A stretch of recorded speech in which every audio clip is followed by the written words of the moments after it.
Indian recipes 1K. இன்னைக்கு நம்ம பார்க்க போறது ஒரு ஃபேண்டாஸ்டிக்கான இன்ட்ரஸ்டிங்கான டெசர்ட் ரெசிபி தான். நம்ம என்ன பார்க்க போறோம்னா கீர் வெரைட்டில ஒன்னு பார்க்க போறோம். அதுக்கு முன்னாடி நம்ம சேனல் சப்ஸ்கிரைப் பண்ணினவங்களுக்கும் நம்ம சேனல் இனிமே சப்ஸ்கிரைப் பண்ண போறவங்களுக்கும் தேங்க்ஸ். இன்னைக்கு நம்ம என்ன ரெசிபி பார்க்க போறோம்னா ஃபூல் மக்கானால பண்ணக்கூடிய கீர். இது ரொம்ப இன்ட்ரஸ்டிங்கா இருக்கும், செம்ம டேஸ்டா இருக்கும். இது எப்படி பண்றதுன்னு பார்க்கலாம். ஒரு தவா நம்ம ஆன் பண்ணிடலாம். நான் முன்னாடி அது அந்த ஸ்நாக் டைம்ல பண்ணின மாதிரி அது ஜஸ்ட் ஒரு ஃப்ரை பண்ணிக்கணும். நான் ஜஸ்ட் 1 டீஸ்பூன் நெய் போட்டிருக்கேன். நான் ஒரு சின்ன கப்பால் 1 கப் எடுத்துட்டு இருக்கேன். நான் வந்து 1 லிட்டர் பால் எடுத்துட்டு இருக்கேன். அதுக்கு தான் இது நான் பண்ணுறேன்.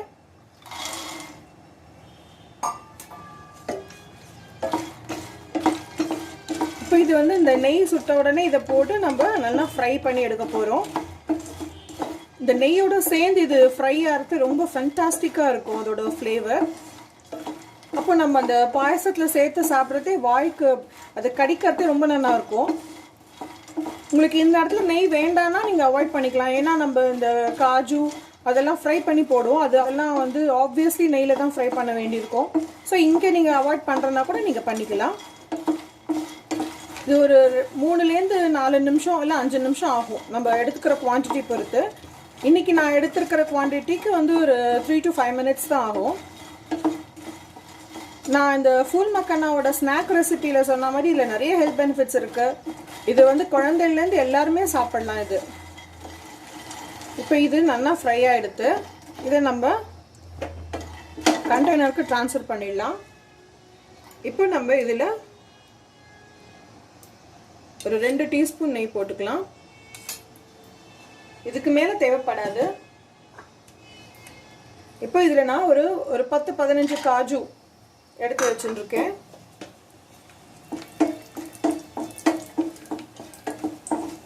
இதை ஜஸ்ட் நல்லா ஃப்ரை பண்ணிக்கலாம். இப்போ நம்ம என்ன பண்ண போகிறோம்னா ஒரு அடி கனமான பாத்திரத்தில் நம்ம இந்த 1 லிட்டர் பாலை நம்ம அப்படியே இதில் விட்டு காய்ச்சணும். நீங்கள் பால் வந்து உங்கள் இஷ்டம்.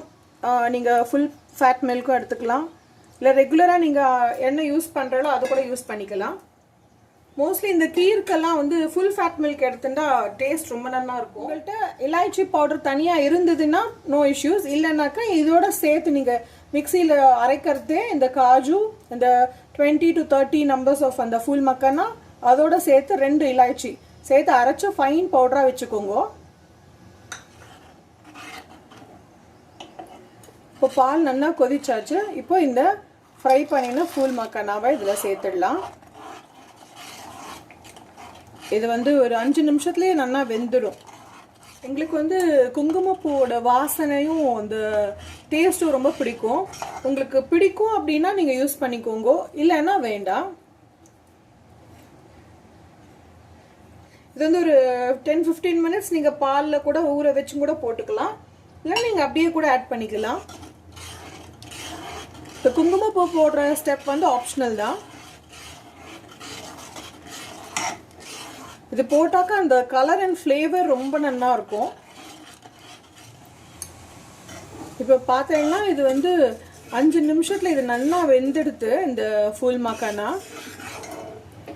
இப்போ நான் சொன்னேன் இல்லையா காஜு அண்ட் இந்த ஃபூல் மக்கானா பொடிச்சு வச்சுருக்கேன்னுட்டு. என்கிட்ட இலாச்சி பவுடர் தனியாக இருந்ததுனால நான் இதில் சேர்க்கலை, இல்லைன்னா நீங்கள் சேர்த்துக்கோங்க. இப்போ என்ன பண்ணுங்க, அடுப்பை சிம் பண்ணிவிட்டு இதை சேர்த்துட்டுருங்க இந்த பொடியை. இந்த கீருக்கு வந்து இதுதான் திக்கனிங் ஏஜென்ட். உங்களுக்கு வேணும்னா நீங்கள் இந்த ஃபூல் மக்கானா மொத்தத்தையுமே வந்து ஒன்றும் பாதியமாக நீங்கள் உடச்சிக்கலாம். அதுலேருந்து கொஞ்சம் எடுத்து காஜுவோடு சேர்த்து ஃபைன் பவுடர் ஆக்கிக்கலாம். பாக்கி எல்லாத்தையுமே நீங்கள் வந்து ஒன்றும் பாதியமாக உடச்சிக்கலாம். பட் இது வந்து எப்படின்னா முழுசாக சாப்பிட்டா அது ஒரு இந்த வாயில் அந்த கீர் சாப்பிட்றது அது தென்பட்டால் ரொம்ப நல்லா இருக்கும். இது ரொம்ப நிறைய பொடிச்சு போட்டுட்டேன்னாக்கா என்ன ஆகும்னா அப்புறம் ஆற இல்லை நீங்கள் ரெஃப்ரிஜரேட் பண்ணி சாப்பிட்டேன்னா அப்படி கேக் மாதிரி ஆகிடும், கட் பண்ணி சாப்பிட்ற மாதிரி ஆகிடும். நீங்கள் கொஞ்சம் நீர்க்க வச்சுட்டா தான் உங்களுக்கு வந்து இந்த கீர் சாப்பிட்ற மசா கிடைக்கும் நமக்கு. நான் 1 கப் ஃபுல் மக்கானா 1 லிட்டர் பால், அதுக்கு ஒரு 1/2 கப் சுகர் எடுத்துன்னு இருக்கேன். இப்போ இதுக்கு சுகர் சேர்த்துடலாம். இந்த சக்கரை கரைஞ்சு சேர்ந்து கொதிக்கணும். அவ்வளோதான், நம்மளோட ஃபுல் மக்கானா கீர், அதாவது ஃபுல் மக்கானா பாயசம் ரெடி. இது சுட சுட சாப்பிட்டாலும் சூப்பராக இருக்கும், ரெஃப்ரிஜரேட் பண்ணி சாப்பிட்டாலும் செம்மையாக இருக்கும். இப்போ இதுக்கு தேவையான ஏலக்காய் பொடி போட்டுடலாம்.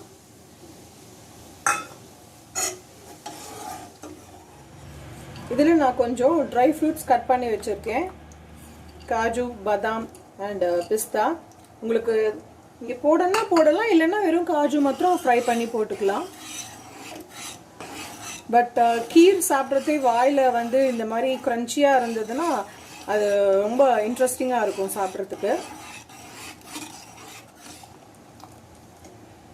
இப்போ நம்மளோட ஜஸ்ட் ஒரு கொதி வரட்டும். நம்மளோட கீர் கலர் எப்படி மாறி இருக்கு பார்த்தேளா? இந்த 1 லிட்டர் பாலுக்கு நான் வந்து ஒரு 7-8 பாதாம், ஒரு 7-8 பிஸ்தா, 7-8 முந்திரி இந்த மாதிரி பண்ணி வச்சுருக்கேன். சின்ன சின்ன ஸ்லைசஸாக கட் பண்ணியிருக்கேன். அப்புறம் ஒரு 10-15 முந்திரியை வந்து நான் ஃப்ரை பண்ணி வச்சுருக்கேன் வெயிலில். அதுக்கப்புறம் ஒரு 10-15 முந்திரி நான் வந்து இந்த அரைக்கிறதோட சேர்த்து போட்டேன். அவ்வளோதான். இப்போ பார்த்தேன் இல்லையா, நம்மளோடது கீர் ரெடி ஆகிடுது. இப்போ நம்ம சர்விங் பவுலுக்கு மாற்றிடலாம்.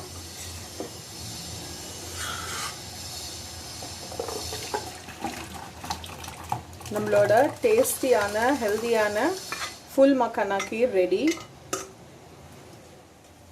இதில் இப்போ நம்ம ஃப்ரை பண்ணி வச்சுருந்த காஜுவை சேர்த்துடலாம். அப்புறம் அந்த ட்ரை ஃப்ரூட் சேர்த்துடலாம். இது வந்து எப்படின்னா சுட சுட இருக்கிறதே இப்படி நீர்க்க இருக்கிற மாதிரி இருக்கும். பட் இது வந்து கொஞ்சம் ஆற ஆற வந்து ரொம்ப திக்கன் ஆகிட்டே வரும். அப்போ என்ன ஆகுனா, உங்களுக்கு நீங்கள் ரெஃப்ரிஜரேட் பண்ணி சாப்பிட்டேன்னா செம்ம டேஸ்ட்டாக இருக்கும். அப்போ என்ன ஆகுனா, நீங்கள் பண்ணுறதவே கெட்டியாக பண்ணினேன்னா ரொம்ப கேக் மாதிரி ஆகிடும். அதனால் நீங்கள் வந்து கொஞ்சம் நீர்க்க பண்ணிட்டேன்னா உங்களுக்கு கப்லேயோ இல்லை டம்ளர்லையோ விட்டு குடிக்கிற மாதிரி சௌரியமாக இருக்கும்.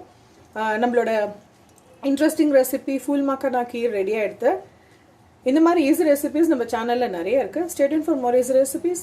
தேங்க்யூ ஃபார் வாட்சிங். பை பாய்.